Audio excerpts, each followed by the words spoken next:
Okay, ladies and gentlemen, we are live, and it is, of course, Sunday, the 8th day of November, 2009. An absolutely horrible occurrence happened late last night. The Democrats passed their government takeover of health care, and it has everything they promised it wouldn't. The public option, the giant fines on people that don't want to go out and buy health insurance. This will begin taking over what's left of the free market in health care. It will dump trillions more dollars of federal money into health care, expanding the bureaucracy and driving up the price. The more money they put into it and the less competition, the higher the price will go, which is exactly what they want. In 5, 6, 7 years, when it's completely wrecked, like this nation already is economically, they will come in with even more government and more control as the solution, because control is the name of the game. What we have seen pass the House of Representatives is 180 degrees the opposite of what our constitutional republic was founded on. The reason we didn't have socialist health care was because it's un-American. And because when you build a big, giant bureaucracy, the corruption is only going to intensify. It's like if you go sink a battleship off the Florida Keys, you're going to get, in a few decades, a huge reef system. That's a good thing. You go sink a bunch of old cars, it'll turn into an artificial reef. You go create giant government programs, it creates huge ecosystems of corruption and bid rigging and scams and stealing. And that's what happens. And so we will end up like the Soviet Union or communist China. It is an absolute guarantee.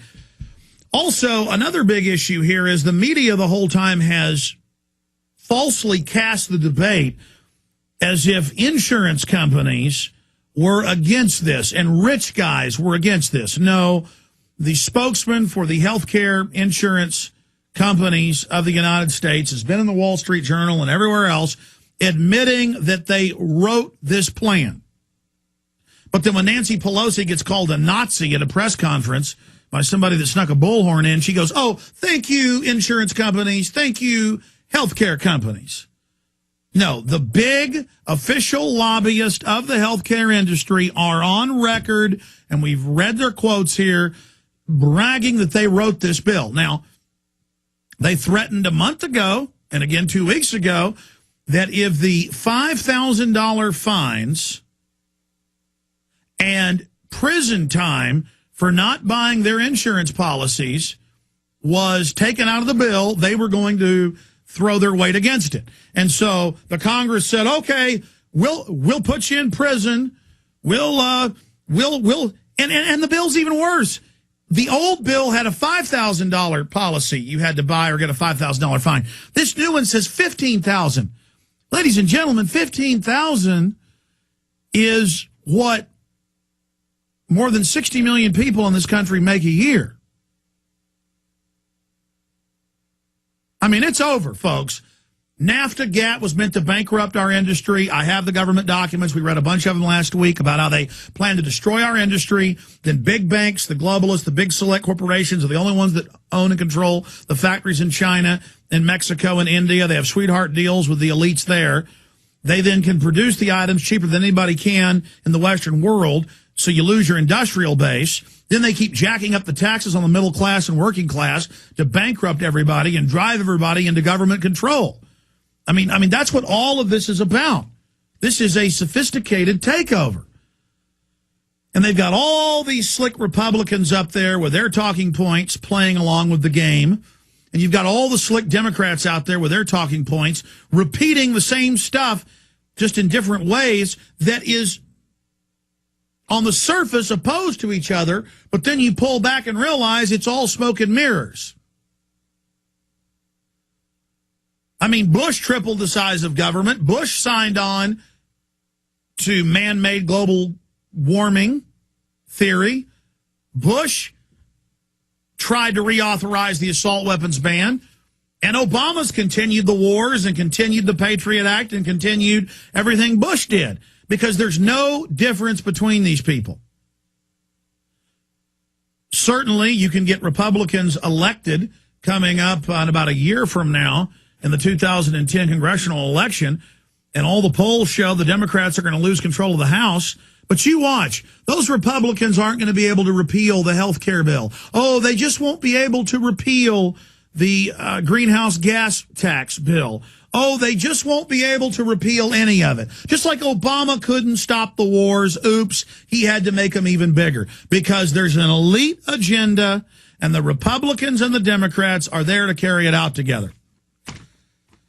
But I thought I'd go over some of the subsections of the bill. Pelosi, buy a $15,000 policy or go to jail. This is from the Ways and Means Committee. Ways and Means Committee, ranking member Dave Camp.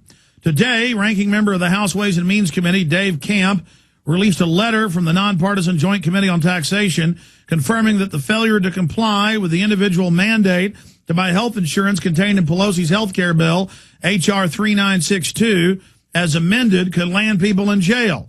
The JCT letter makes clear that Americans who do not maintain acceptable health insurance coverage and who choose not to pay the bill's new individual mandate tax, generally 2.5% of income, above $250,000, it's 5%, are subject to numerous civil and criminal penalties, including criminal fines and up to $250,000 and imprisonment for up to 5 years.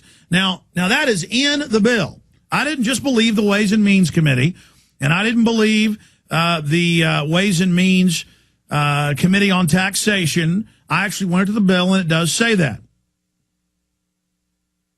And it says in page 2 of H.R. 3962, they didn't hide this, that if the government determines that a taxpayer's unpaid tax liability results from a willful behavior, the following penalties could apply due to non-payment of deductible insurance.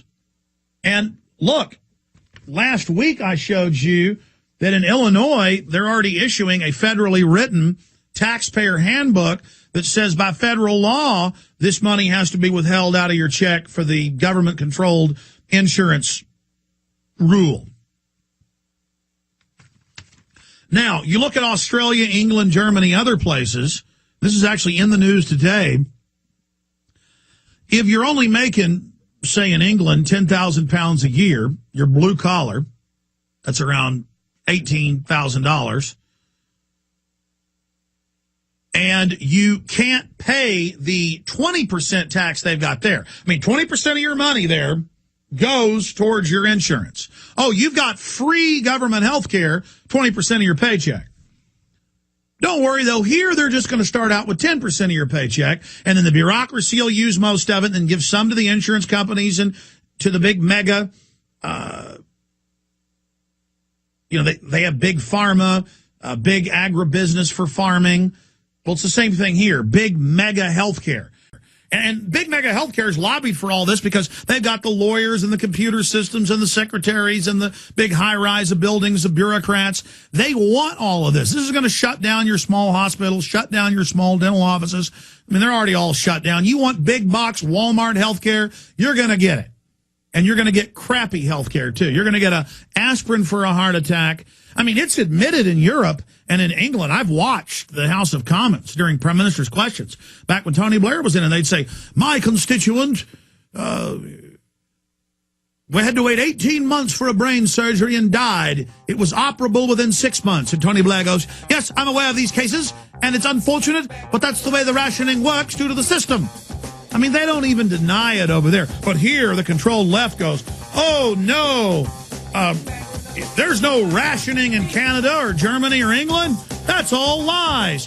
And the truth is, here in the U.S., nobody gets turned away for health care. You go to the emergency room, you get taken care of. You had free health care. Now you're going to lose it.